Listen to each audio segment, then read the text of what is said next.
बंद घर भितर गोटे परिवार तीन मृतदेह उद्धार बेकरे रसी लगाई एका संगे झुली पड़िले बापा झियो और नाती। ढेंकानाल सदर थाना चाउलिया खमार गाँव में चांचल्य क्यों कारण एका संगरे तीन जन मृत्युवरण कले ताहा स्पष्ट रही। घटनास्थल में सदर थाना पुलिस पहुंची मृतदेह जबत करने सह तदंत आरंभ करिछि। मृतक संकर्षण दास, झियो सुवर्ण दास और नाती संतोष कुमार दास।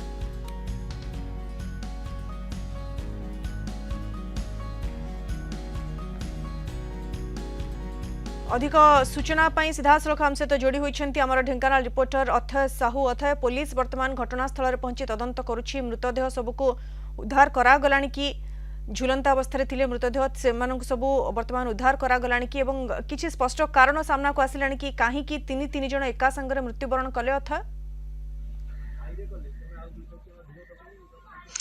देखो एलिना, निश्चिंत भाव में कहवा ये तो एक दुखद खबर जहाँकि ढेंकानाल सदर थाना अंतर्गत जो चाउलिया खमार ग्राम रही। खमार ग्राम में गोटे परिवार गोटे घरे तीन जन आत्महत्या करिवार रसी लगे यह निश्चिंत दुखद घटना। तेबे यही घटना किभली हैला काहीकि हैला ताहार सठिक वर्तमान तथ्य पदा को आसी पारि नाही। जे तांकर स्त्री अछंती जे मृतक अछंती संकर्षण दास जे मृत्युवरण कर स्त्री कहवा कथा जे सेमाने घरे खाई पीकिना शोईथिले किंतु ए घटना घटी 12 तारीख अर्थात बुधवार दिन राति रे। तो से गाँव रे कहा सहित चलती ना, गाँ क्या कही जे पुलिस को जनवाई किंतु कहीं जन नथिले बोली जहाँ बाइट्रे आमको प्रतिक्रिया देइचंदी। अन्य पटे जो देखा झगड़ा झांटी कथा को नहीं आम तांकर प्रतिक्रिया रखिलु। से झगड़ा झांटी कथा को मध्य खंडन करुचंदी। तेबे घटना कौन होइछि समस्त को आश्चर्य करिछि।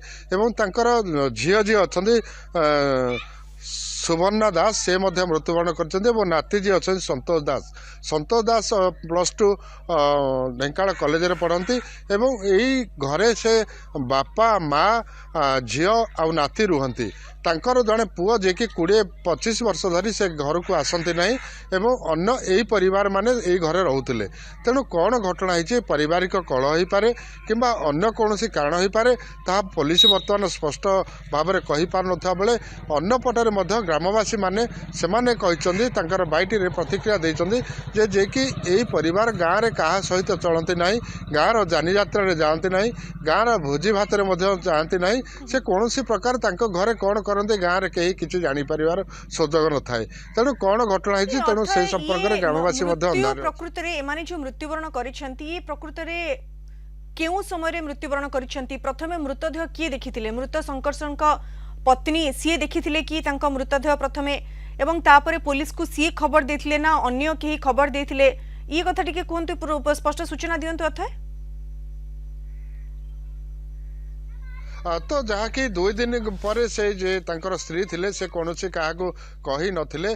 तबे आज जहाँ कि से पड़िशा घर गोटे पुओ बाहर रोचे 17-18 वर्षर पुओ से गाँ सभापति को कही घर स्मेल बाहर थिला माछी भण भण हबार देखला परे गाँ सभापति को कहला परे गाँ सभापति जहाँ कि थाना को जड़े थे जहाँद्वारा कि आज थाना अधिकारी माने एवं थानार अन्य स्टाफ माने आसी घटनास्थल में पहुँचती। बर्तमान सुधा घर भितर को क्या छाड़ी ना। बर्तमान घर भितर दुर्गंधरे नाक फाटी जाउची जहाँकि 12 तारीख बुधवार राति घटना घटी कथा जे कि मृत संकर्षण दास स्त्री प्रकाश करुचंदी। तबे किभली भाव में गोटे गाँव में 12 तारीख घटीगला। सबुठ बड़ कथा अथवा जमी आप सूचना देउछंती 12 तारीख राति ये घटना घटिलानी।